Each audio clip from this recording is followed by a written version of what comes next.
right? So just from a very consumer perspective, tell us, why did you switch and how's it going for you? Thank you, Srishti. My name is Gnana Kumar. I run an organization called Requisimus. We are into EV consulting. We help companies to build components that goes into the EV, including motor design, everything. Now, coming to my own journey, I worked in the corporate world till 2018, and then I switched to doing my own entrepreneurship. During this journey, from 2018 to 2020, for 3 years, I drove 50,000 kilometers, and every time my fuel bill on a month was about 30,000 rupees. So then I realized I should do something to reduce my fuel bill. That's when in 2022 I bought Hyundai Kona. So the reason why I switched is because, as I told you, for moving to paying 30,000 bill was heavy on my pocket. So when I switched to EV, automatically the second thing that I also did as a EV enthusiastic myself, I installed solar panel onto my home, which really helped me to make my running cost zero. Right, my running cost became zero because I installed solar panel, and then after that first I bought EV, after that I installed within a month solar panel. So technically now I run EV on zero cost. Some maintenance that I do, last month I got my maintenance bill of 2,000 rupees. So this is the advantage of moving towards EV, and I recommend EV for people who at least drive 40 to 60 kilometers per day. It's not for the people who are driving maybe 10 kilometers, 20 kilometers per day, because there is no ROI for a four-wheeler. Yes, for two-wheeler you have ROI. We'll debate that separately. But for a four-wheeler, my recommendation is at least you should drive 40 to 60 kilometers. But I drive 100 kilometers, so I recover my ROI. So I'll stop here, and then maybe if you... No, but what I found super interesting is that, you know, you're actually completing the whole circle, right? So he has solar panels, so the energy is coming for free. You can also install a battery energy storage system, also called as a BESS, which means that even after daytime, your energy gets saved and you can use clean charge your EVs and go into clean mobility, right? So it's not just great for the wallet, which it is, but it's also great for the environment, right? But going a little bit into ROI, right? Let's speak a little bit about this, because I think the people would, you know, love to know more about it. From your experience, you said that there has to be certain kilometers that we should drive for the ROI to make sense, right? Could you give us a little more in depth, and then maybe I'll come to you, Vivek, for that. See, when I wanted to buy EV, my thought process, I'll tell you. I was choosing between hybrid and EV, and at that time high rider was 19.5 lakhs, but on-road price was 24 lakhs. 5 lakhs was your tax. When I compared with Hyundai Kona, it was 23.5 lakhs. On-road price was 23.5 lakhs. So obviously I went for because that's the first ROI that I say I did not pay the tax. Right. Road tax. I still pay tax, but I'm telling I did not pay the road tax. Yeah. That was one of the reasons why I shifted to EV.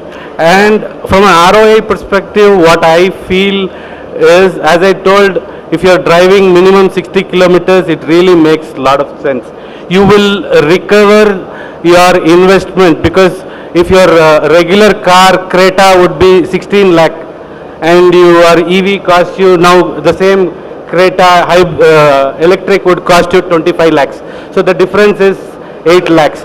How do you recover that 8 lakhs? If you at least save 3 lakh rupees or 2 lakh rupees per year on your fuel bill, then within 4 years you are already back into... only thing, then they will talk about battery. Now people are moving towards battery as a service, which will really solve that problem as well. Yeah, absolutely. I would like to get both of you into this as well, right? I was walking across the Expo today and to sort of see that there's not much difference in terms of the vehicle quality or anything of that sort, right? Like all the mainstream SUV models electric versions as well, which means the comfort is the same, if not better, right? What are your thoughts on the comfort of having an EV? Hello. I think before getting into the comfort and the ROI, I would like to discuss on the myths, right? The topic also. I think one of the major myth is, which many of them pointed out, is safety, right? And there is a myth saying, okay, battery vehicle and an electric vehicle is not more safe. So which is actually a myth, because compared to ICE engine, right, the number of issues or concern raised with ICE engine is lot more and very few in terms of battery. And then also from a safety and regulatory angle, right, there is a lot of initiatives taken by government and regulators to ensure that whether it is an electric vehicle or the charging infrastructure, from a safety and security angle, all this are taken. Coming to your question, Srishti, on the look and feel, and if you see the ICE engine vehicles and the vehicles older to that were more mechanical, right? And then it was more about machine mechanical, but today's vehicle is more software, right? And the electric vehicle is more and more of software, and it is no longer it is more like it's more like a phone, right? So where your phone is connected and then your phone is running on a software. Similarly, your vehicle is connected and then it's running on a software. Yeah, and today's consumer is more interested about what is that I'm getting out of this car. Of course, I can drive. What are the other features? What are the other like including ADAS and other features, comfort, and it is more now car.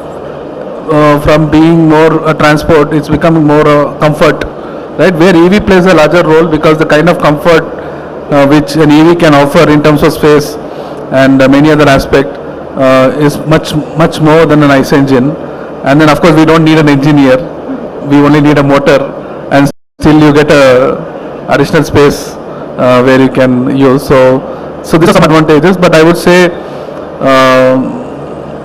like from an adoption standpoint, some of the myths are broken, and even our PwC survey says that globally as well there is an increase of around 30% in terms of 28 to 30% in terms of electric vehicle uptake, right? And even in Indian market, we see a lot of uptake in two-wheeler and three-wheeler, right? I'm sure from a commercial vehicle also it's increasing, and it will increase more, right? Absolutely. You made a very interesting point, right? You spoke about how the technology is so ever evolving, and I feel like every time I try and do a test drive, something that was there 6 months back is obsolete, and now you have something very new. So in a way, cars do give you FOMO just like phones, right? But Harsha, I would like to get you into this now, because he made a very interesting point about the importance of software in EVs as a whole, right? So of course we look at the features, we look at the body, we look at the color, we look at the material the seat is made of, but what is it about the software that we should actually be looking into at play? Thank you. Ellargu namaskaralu. Are you able to hear me correctly? Thank you. Let me introduce myself before I answer that topic. I work for a French organization named Dassault Systems. So what we do here is the cars and the trucks and the scooters and the motorcycles you see here, ground up from a bolt to a nut to a battery to the integration, including the software and the electronics, is designed using Dassault Systems tool sets primarily. So we are the design and innovation and technology partner for almost 95% of the electric vehicles you see either in India or in abroad, starting with Mahindra, or it is Tata Motors, or it is with Hero MotoCorp for that matter. And even as basic as River Mobility and every other startup in Bangalore is potentially leapfrogging with this kind of tech is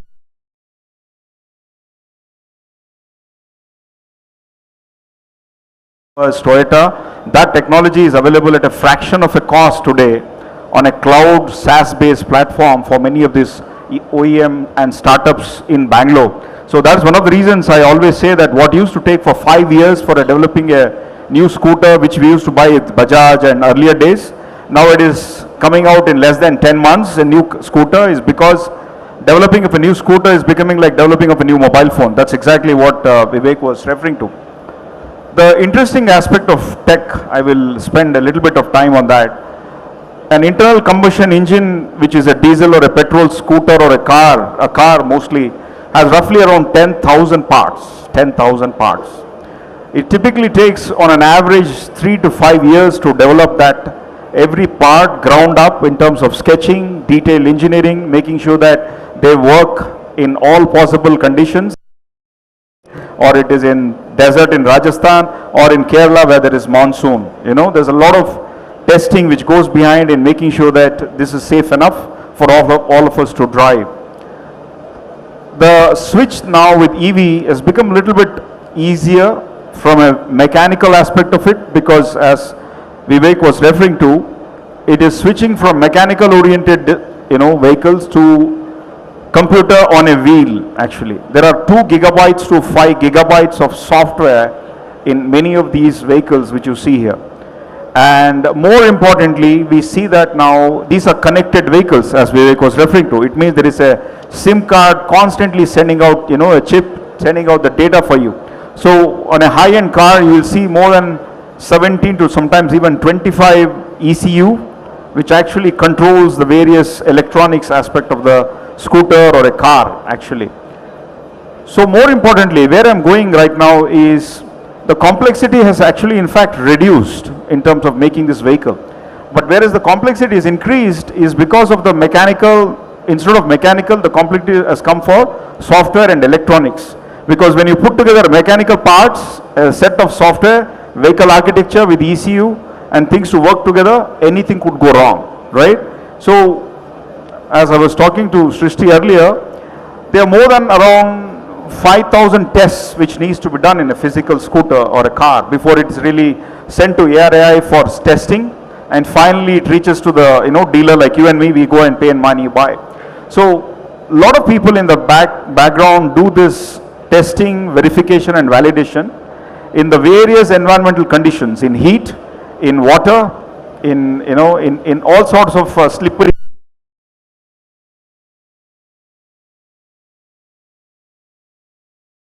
EV car, for example, is the dynamics of the vehicle will change. I mean, if you observe the driving, when you drive a normal diesel engine car and an EV car, you see that the battery is underneath where you're sitting, below your seats.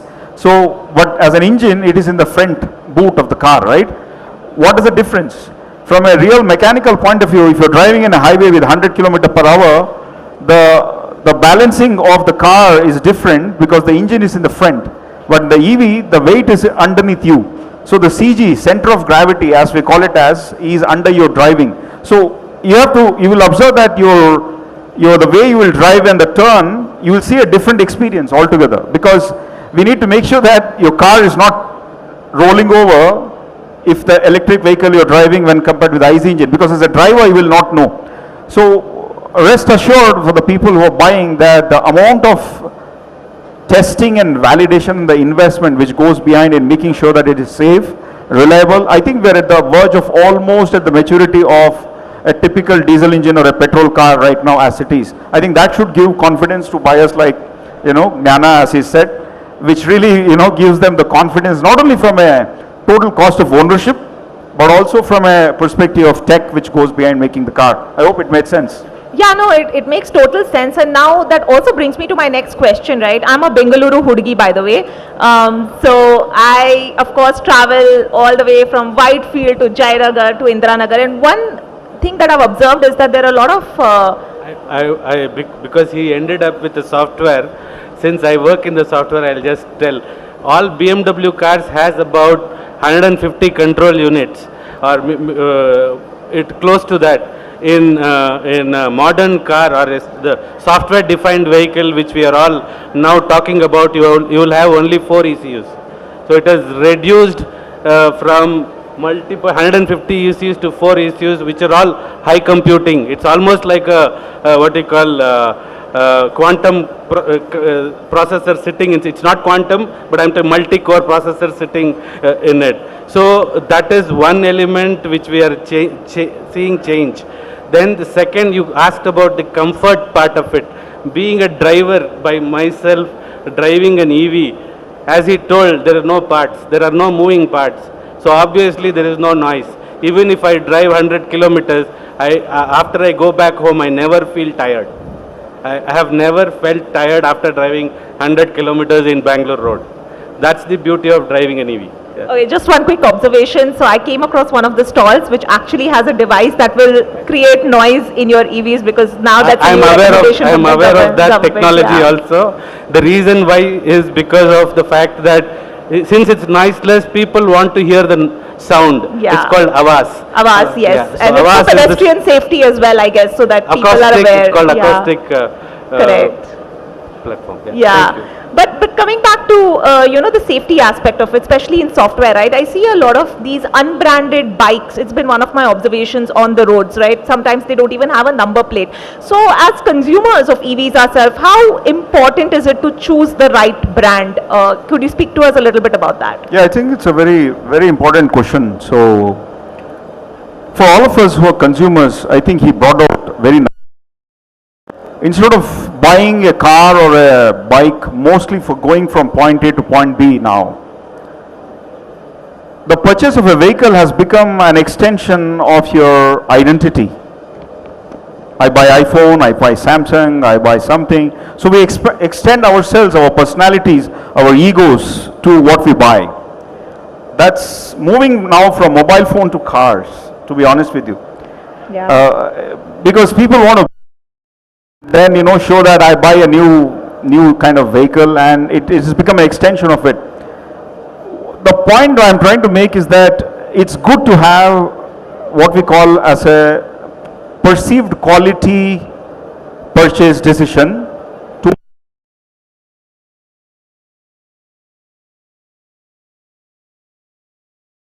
a new car or a scooter or a bike. You just feel like, wow. What are you observing there is the styling. The style or the external class A surfaces of a high-end car, or a nice, shape, aerodynamic shape in a car. It looks good for you, and you make instantaneous decisions in that. Cautious there. Style is not everything. What you got to be really cautious about is whether this particular OEM or a startup has taken enough time to do testing of the battery. What kind of battery pack are they giving you? What is the range of it? What kind of charger are they giving you? Is it a standard charger or is it a custom charger? Are they really linking you to only their perceived, only for their charging station, and the of taking the battery as a service and the charging also? So all these factors potentially do a trade-off as such, because you may like the surface quality, but you may not like the the battery performance. Then the range comes. Then how many years you need to change the battery for every 3 years, because that's an additional cost you need to think about. And lastly, also the connectivity with regard to whether you can charge it inside home, or you need a special transformer for that particular aspect, or all sort of aspects as such. Last but not least, look at the certification, because many people are going with companies where the battery pack today looks Indianized, but sometimes the cells are coming from, I don't want to name a country, from places where it is not tested well. So you're risking your life if I have to tell you in a literal sense. The pack and the battery pack are under the scooter where you're sitting. I'll take a pause. You know what does it mean?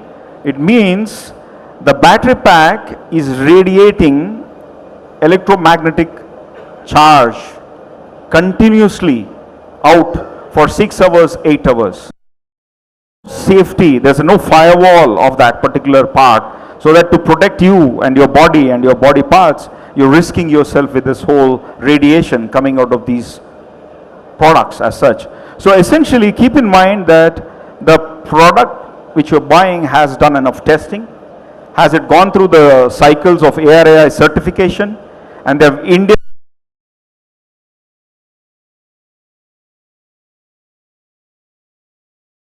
And then you have a surety that the battery pack will be repurposed or changed with a warranty every 3 years, so that you're not taking a cost on that which is almost at the cost of a full vehicle. So make your study and then you do a trade-off analysis. And then the last but not least is the total cost of ownership. Also, the important point is to really analyze if you're driving 10 kilometers, 15 kilometers to a particular school and then keep your scooter in the bay, it might not work out for you. So you, as he says, basically analyze that if you're driving 60 kilometers to 100 kilometers a day, how much you're spending in, in the petrol for that particular vehicle, convert that with the initial cost and then the associated various maintenance costs, then make your choices as such. So I think I enumerated the perceived quality, the real quality, and the trade-offs is absolutely critical before you make your choices of going ahead with that. No, thank you so much for that, just want Harsha. to- That was a very good point that you made. You want to add a Sorry, point? yes. I just want to add to what you said, and especially on the safety aspects of the software, like just like our mobile phones can be remotely accessed, right? So since vehicle is becoming more and more software remotely accessed, so there is something from a software perspective, what we call it as VOTA, over the air updates. So you receive updates to your phone, similarly your car receive updates. So there are a lot of regulations on this safety aspects, and especially United Nations has come up with R155, R156 from a road vehicle safety, and even India has adopted EIS 118 and 190, more from a safety and consumer point of view to protect the consumer. Without the certification, right, the vehicle is not approved to go on the road. So there is a lot of checks and safety rigor happens before the actual vehicle comes on the road. So that's the point I just want to add. No, thank you to both you gentlemen, because you've pointed out something that's really important from a consumer point of view, right? Because safety is not just about the superficial safety aspects that we speak about, but it's so inbuilt in our softwares and where the battery is placed, etc. And I think that's why I shout out to EVready, because I think expos like these can actually start these conversations, make consumers a bit more aware as to what are some of the aspects that they should really look out for their own safety, and what would be the best choice, not just for their wallets, but also, for their health, right? So that's really important. So I think once again, a huge round of applause for EVready for making these conversations possible and empowering consumers like yourselves to actually go to these brands and ask them, like, what are the safety features that you're giving us to protect us, right? Coming back to you, what do you think about battery degradation, right? Because that is one of the we also heard people voice out today, and it's a concern that I speak to many people. They think about this, right? Again, there are a lot of myths around it, and there's a lot of noise, but I think we are here to separate the knowledge from the noise. So I'd love to hear you speak a little bit about the battery aspect of it. Like, its life. As a consumer, what can I do to extend the life of that battery, and is degradation really an issue? I think, thank you, Srishti, for bringing up this question. And one of the myths which is there in the market is about battery degradation and also the battery range, right? There is a lot of range anxiety, and I mean, one from a battery degradation perspective, if you see for a lithium-ion battery, there is hardly like 1 to 3% of degradation per year, right? And it's very minimum. And even if you see some of this fleet, the good thing is EV is maybe new to India, right? Maybe new, we are relatively new compared to the global market, but there is a lot of study which is already published globally, because globally there are a lot of consumers who have been using EVs for not many years, and there's a lot of study, and then the study clearly indicates that the fleet owners who are using electric vehicles for commercial vehicles, right, for even for transportation like bus or trucks, they are, in terms of battery degradation, is very, very minimum, less than 10 to 20 percentage over the years. And another important aspect is to cover this aspect as well from a consumer standpoint of view. A lot of OEMs now are giving standard 8-year to 10-year warranties on the battery, right? So they are giving 8-year warranties. Some of them are offering 5-year, 10-year warranties to give that comfort to the consumers, saying, okay, so you can go for electric vehicles. And from a range anxiety perspective, the charging infrastructure, right? So I was meeting one of the OEMs, the CEOs. I was asking him when will the charging infrastructure be on part of the global. He said if you guys start buying, it will automatically improve. So it's kind of interrelated. If we start buying more electric vehicles, there is a lot of consumption. The charging infra also will eventually improve because there are more users to it and there is a lot of competition to it. Yeah. No, you know what was heartening for me today walking around these Expo is also to sort of see the last mile delivery options, the commercial vehicle options, right?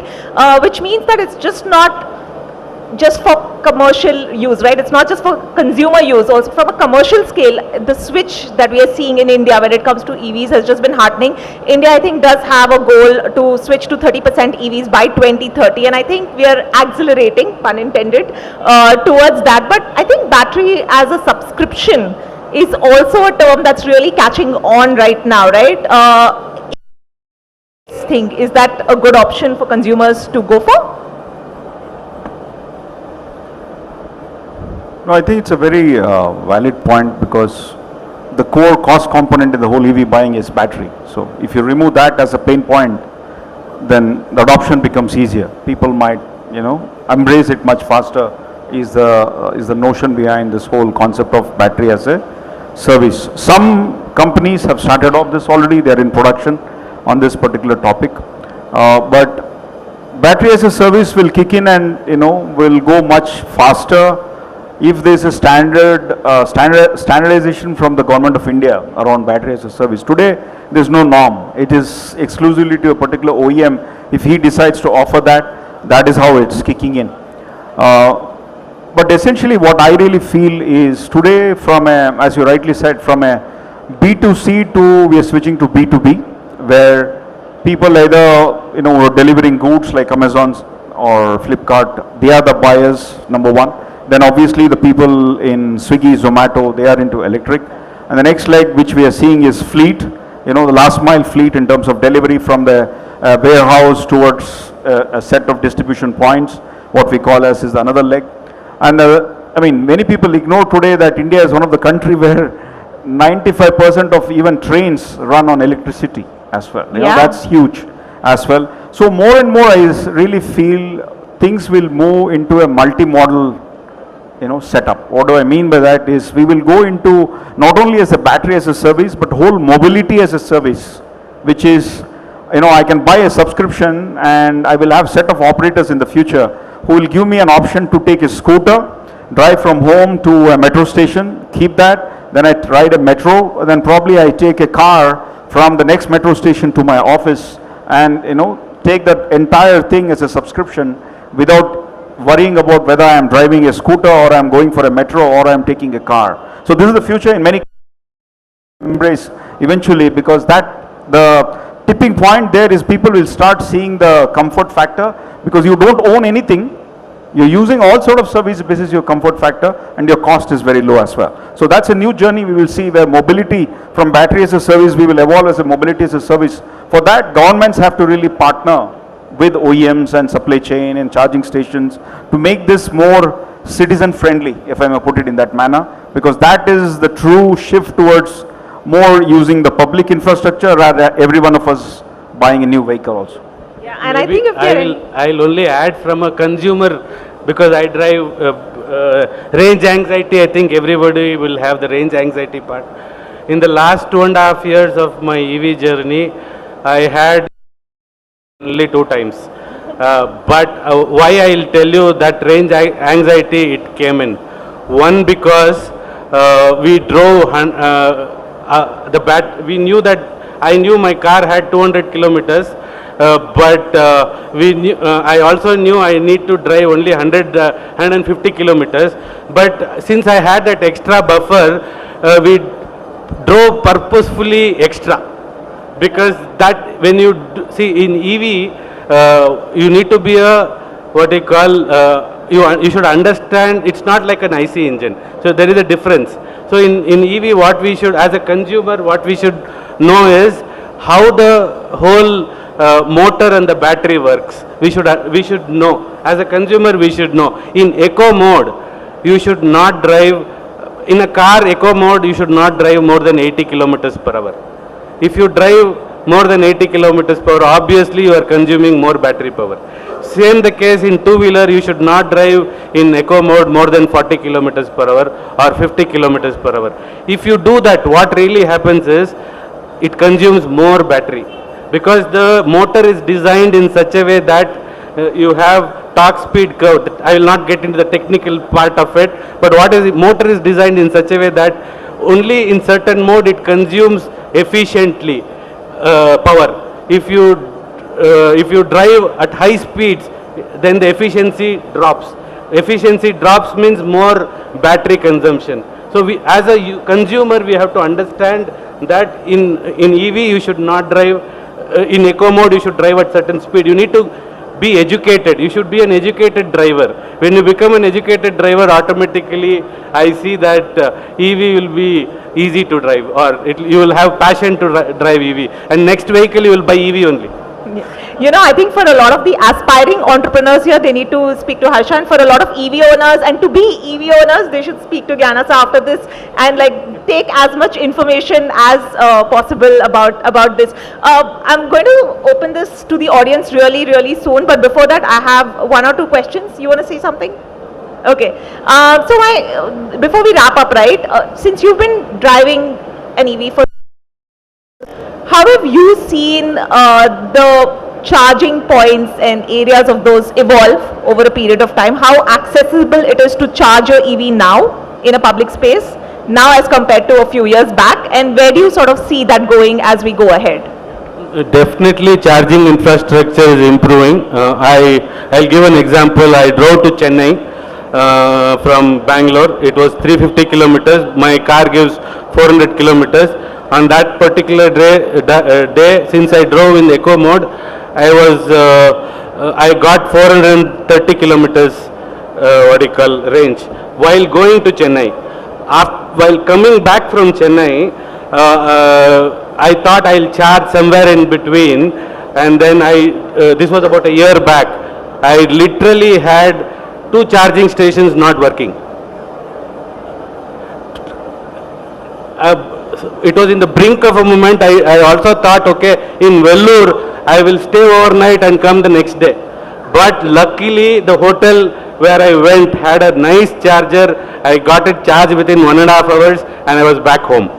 But now, this was about 1.5 years ago. But now I have seen the charging infrastructure has dramatically improved in this highway. So that I see a positive outcome. But again, standardization has happened. Since I work in the standardization committee also, standardization also has happened across this charging infrastructure. But I see there is still scope for improvement in the standardization, especially if I go to a Shell petrol bunk, I have to have a different app. If I go to an Indian Oil petrol bunk, I have to have a different app. So my challenge is always installing multiple apps to do my charging. So if we can standardize it into a single app is what I would prefer as a consumer. Startup idea, again, I'm telling you, we need to speak to this panel for startup ideas. That's amazing. Okay, before we end, I think we have a lot of young people over here, right? So I'm going to speak from a very career perspective, and Vivek, you haven't spoken, so let's start with you in this session. What do you think from a career perspective as far as the EV ecosystem is concerned, right? From an entrepreneurship or somebody who's starting their career and wants to get into the EV space, what do you think? I think even EV space has opened up a lot of new career opportunities, just like how AI has opened a lot of new opportunities, right? There are new career opportunities from an EV standpoint. One, there is a lot of embedded programming and embedded software development because vehicles are becoming more and more software, and how the new features or new systems can be developed. Second, from a EV infrastructure angle, and there is a lot of scope to increase the EV infrastructure, especially for entrepreneurs, to building a new EV infra across the region and locations, especially for three-wheelers and commercial vehicles. And there are a lot of scope from a risk and which is more where I hire actually, and where we try protect this systems from getting hacked or being consumer data being stolen, or from all this angle, safety angle. So from all this perspective, I see a lot of career potential in EV. It is already kick-started, and then there is a scope for a lot more in terms of analytics. So there is, you can build new softwares in building analytics using EV data, especially for fleet analytics. You can build fleet analytics data and then share it to your consumers, right? So these are some of the opportunities which I see. Maybe if you want to add more on this area. Yeah, I would love to hear from both of you as well. Yeah. So for because I also work with universities, I can clearly tell, I think too much of hype of computer science is there. So probably we should move towards core engineering, because I see recently mechanical engineer got a job, but a computer science couldn't get a job. So I would recommend that core engineering is very, very important for all of us to build proper products for India. Yeah, I'd like to echo what Jnana says, that look, when we talk about electric vehicles, we're talking about magnets, motors, and the drivetrain. These are jargons not understood by computer science students. And Or me. so technically what I really feel is, I think going back to basics, history, mathematics, and applying that knowledge, what we call as applied research, especially in these foundational domains, we'll go a long way, by importing motors, by importing battery, and then by doing just the basic mechanical part and then saying that it is a made in India product will not really fly. So government is really mandating a new concept called as Create in India. So you do ground up basic research, and that's where there's a lot of good work happening in Indian startups now, where we see, engineering skills, especially what we call as mechatronic skills, which is very much needed, which is mechanical, electrical, electronics and software, applied together with the vehicle integration knowledge, will go a long way. In fact, we actually at Dassault Systems inculcate a lot of what we call as a Center of Excellence for Electric Vehicle. We have some in Bangalore actually, wherein we educate, as a finishing school to a lot of young graduates who come out of the colleges. They go through this industrial courses with certificates coming out of us, then they become job ready in these kind of OEMs and startups. I also don't want to create controversy that don't do computer science. What I wanted to tell is interdisciplinary skills is very, very important.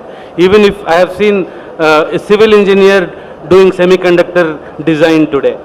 So a computer science engineer doing mechanical design today. So what I would recommend is learn interdisciplinary skills, which is very essential for product building. Already on record. Okay. Thank you so much. I think now we would love to open the questions to the audience, because we would love to hear from you. But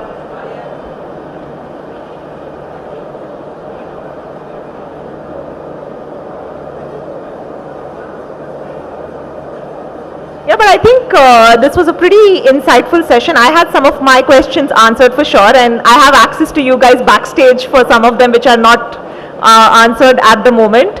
Yeah, we'll very soon open the questions to the audience. Well, I must tell that I am an audience to this wonderful panel discussion.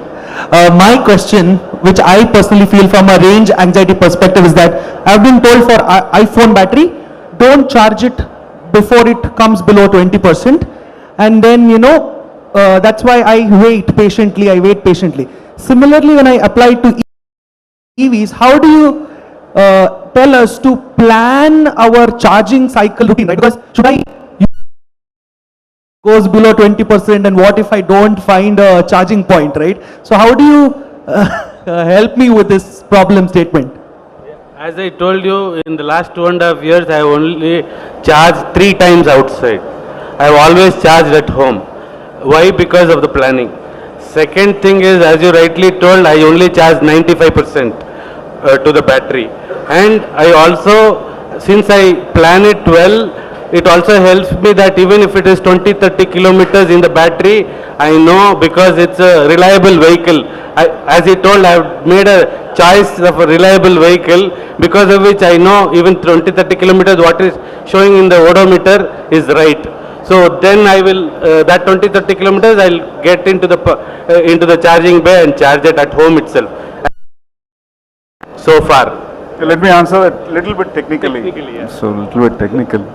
I think it's very important for people to drive to understand, what goes behind. When you plan a car for, what we call as drive cycles. Drive cycle is everything in an EV. So that's number one. Then it is basically charge cycles. The way it goes up, the full charge, and basically it goes down altogether.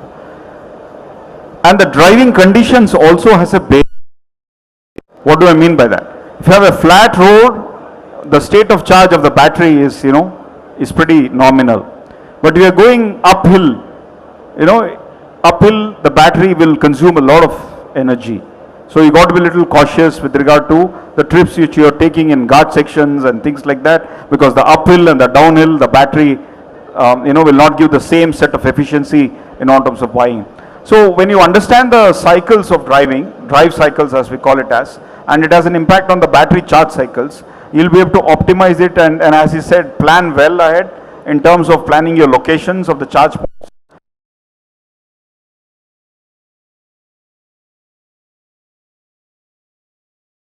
The battery, you play between 20 to 85.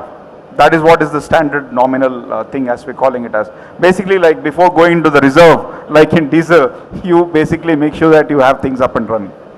Also, I think somebody from the EV sector told me once that you should never have two fast charging back to back. It's better to alternate your fast charging and your slow charging to increase the health of the battery. But again, I think it's so important to talk to experts, CVs, and sort of understand how to extend the battery life, which is also very important for the health of the vehicle and the planet. Yeah.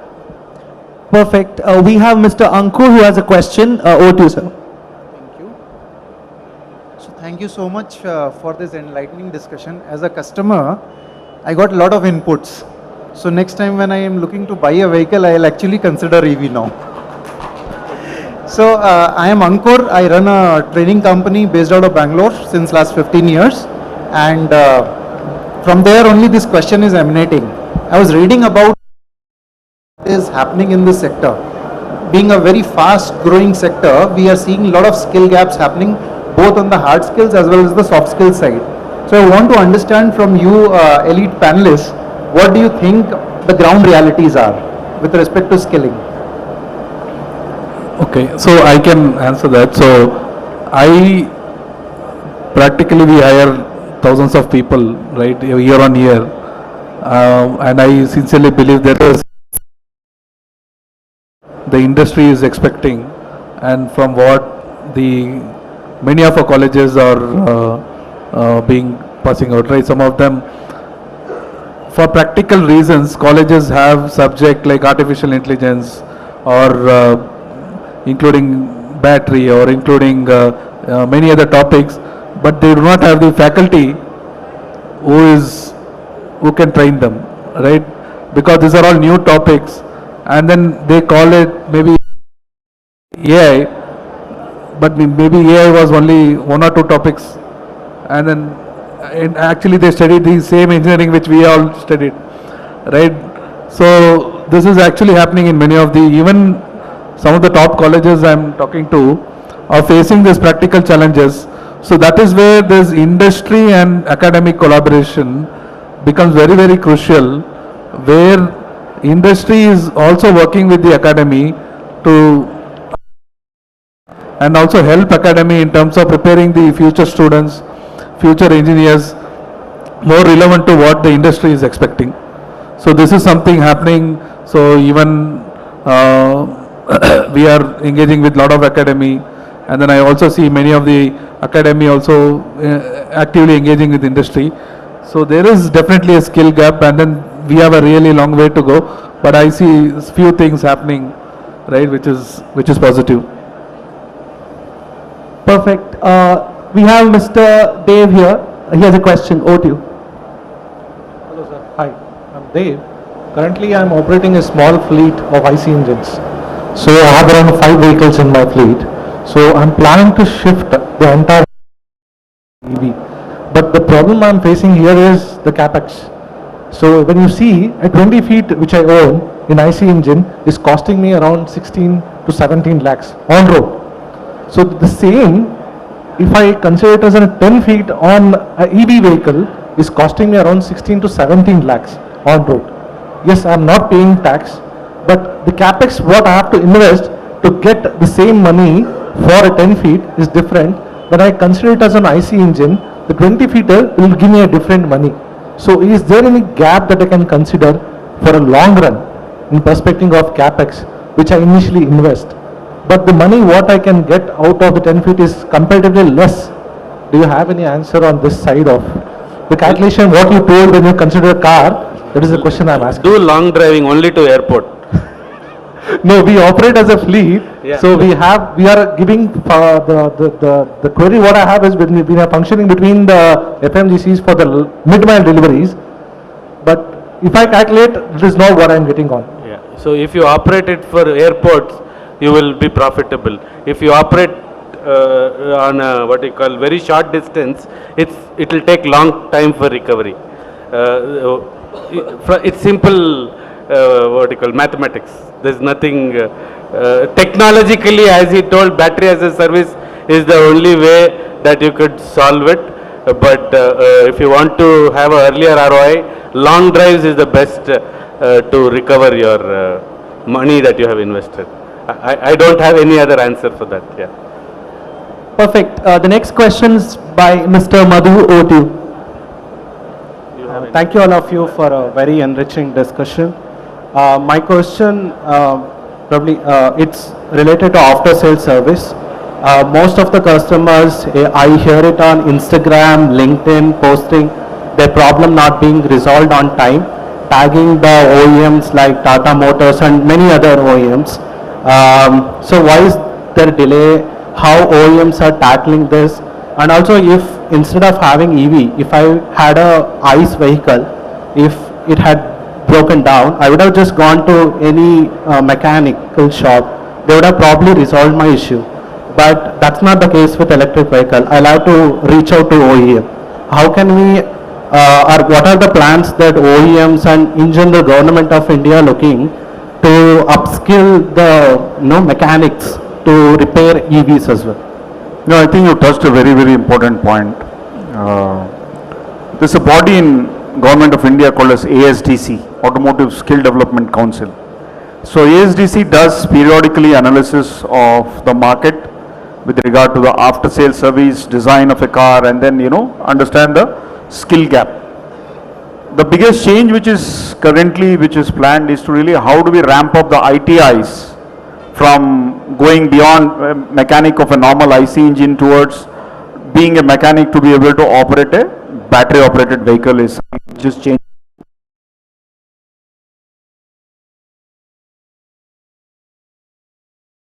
Are well informed in terms of the battery and the motors and everything as such as a separate knowledge, but it will take its own sweet time, number one. Number two, I think to switch and bridge this gap, what some of the OEMs are doing is they're going digital, in the sense instead of depending only on the experience, they're creating videos of how to assemble, disassemble, what not to do if there's a battery leakage, for example, what is the issue with the motor, depending upon the sound coming in. They're creating work instructions and then they're putting it on YouTube channel or anywhere particular stream, so that you put a QR code on a particular part, you should be able to see a video of that particular assembly, disassembly of that particular component.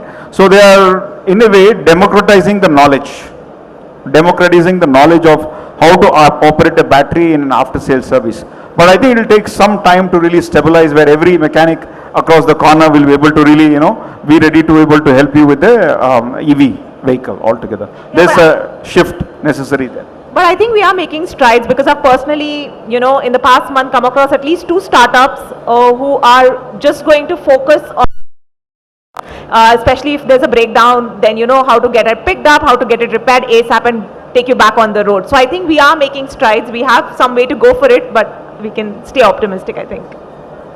Perfect. We have time for a couple of questions more. Anybody here has any questions? Yes, sir. May I know your name, please? Myself Krishnamurthy sir. First of all, I thank all of you, your idea of sharing your good knowledge with all of us here. So it has given us great insight into EV industry, which of course today it is the top of the city. My question is, sir, suppose I want some entrepreneur, he wants to set up a 50 kilowatt or a 100 kilowatt EV charging station. What is the cost of investment that one has to make, and what's the period for ROI?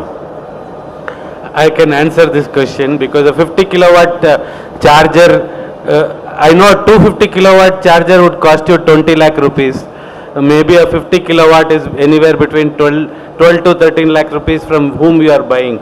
If you have to recover 20 to 13 lakhs of investment, and plus wherever you are installing, and then monthly, it's a long way, sir. So until we take the government subsidy, it's very difficult to recover at this point of time, because if you see, minimum you have to charge at least 10 vehicles or 15 vehicles in that particular charging station to recover. So today the number of vehicles are less. Obviously, the economics doesn't make sense if for installing one charger and buying a 50 kilowatt charger. Yeah, but what's changing, I would like to add is, I know some of the companies, I don't want the name of the startups, what they're doing is aggregation of charging points together. That sort of a demand, so that there's an app which can help buyers, like Gnana, who can look at the nearest charging point quickly.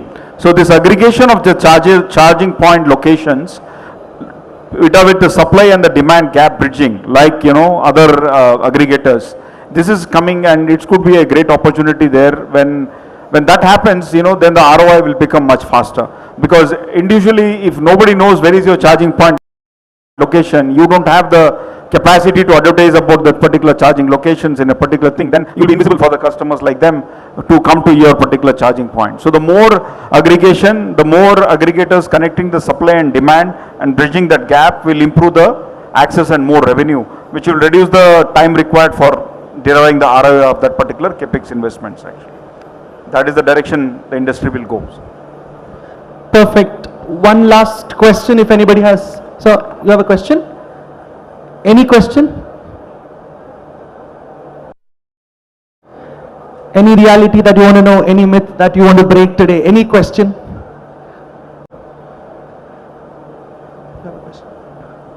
All right. I think that was wonderful. Over to you, Srishti.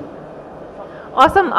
Thank you so much to the wonderful audience here and for asking some of those very in-depth questions. I think I'm pretty positive about the EV landscape in India. As a journalist, I cover EV, I cover recycling, and I cover renewables, and to sort of see that entire segment being so intercorrelated and interdependent makes me very optimistic about where we are going as a country.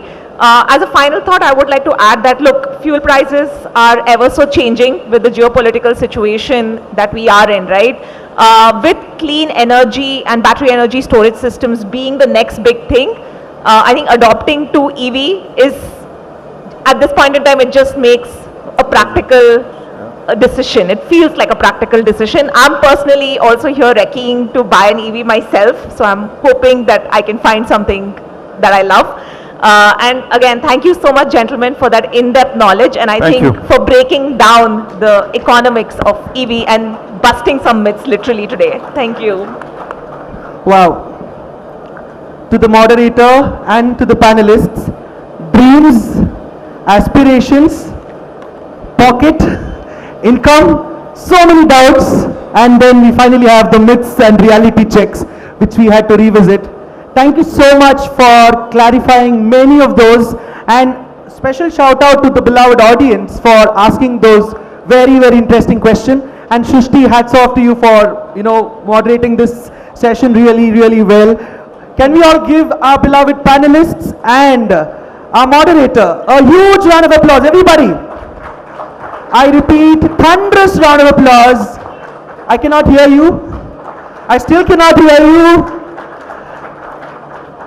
Perfect. Now I kindly request Mr. S. Divakar, Business Head at Newsfirst Kannada, to kindly come forward to give a token of appreciation to our moderator and beloved panelists.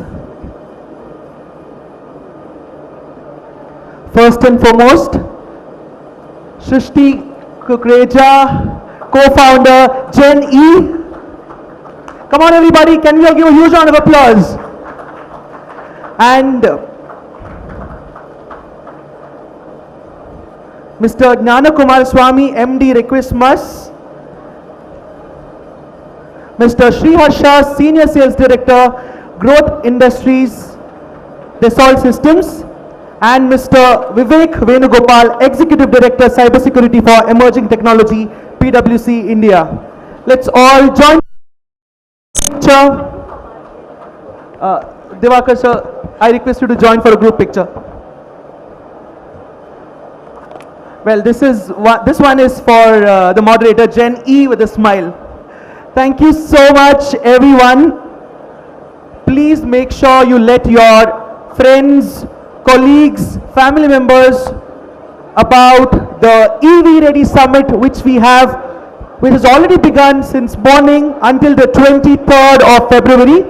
And tomorrow we are going to dive into some very interesting topics. We're going to talk about sustainable driving in Namma Bengaluru, EVs for a cleaner city.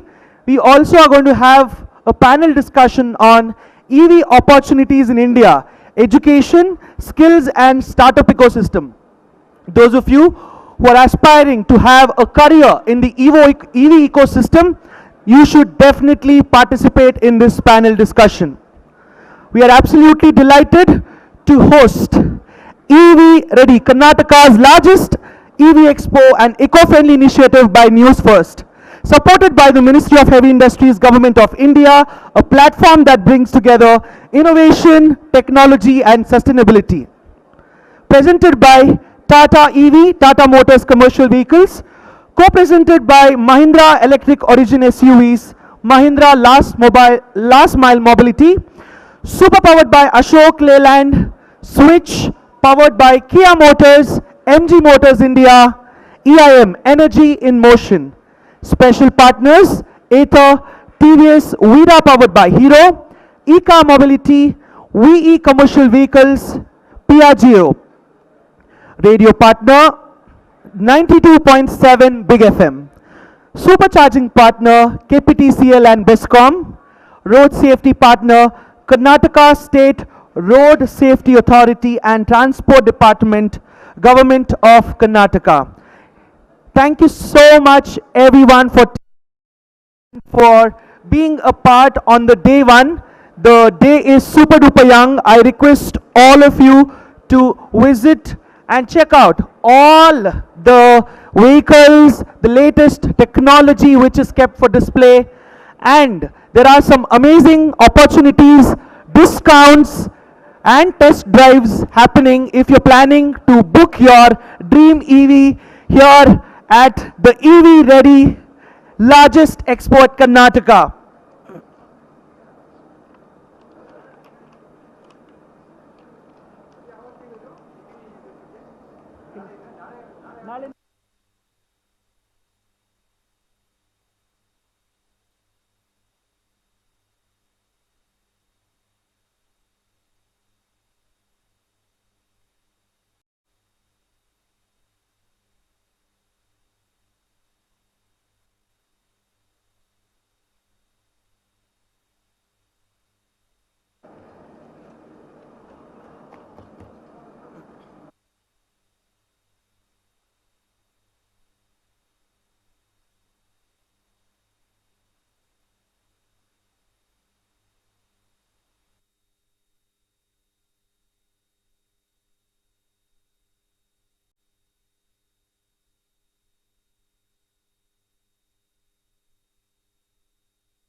When I realized I should do something to reduce my fuel bill.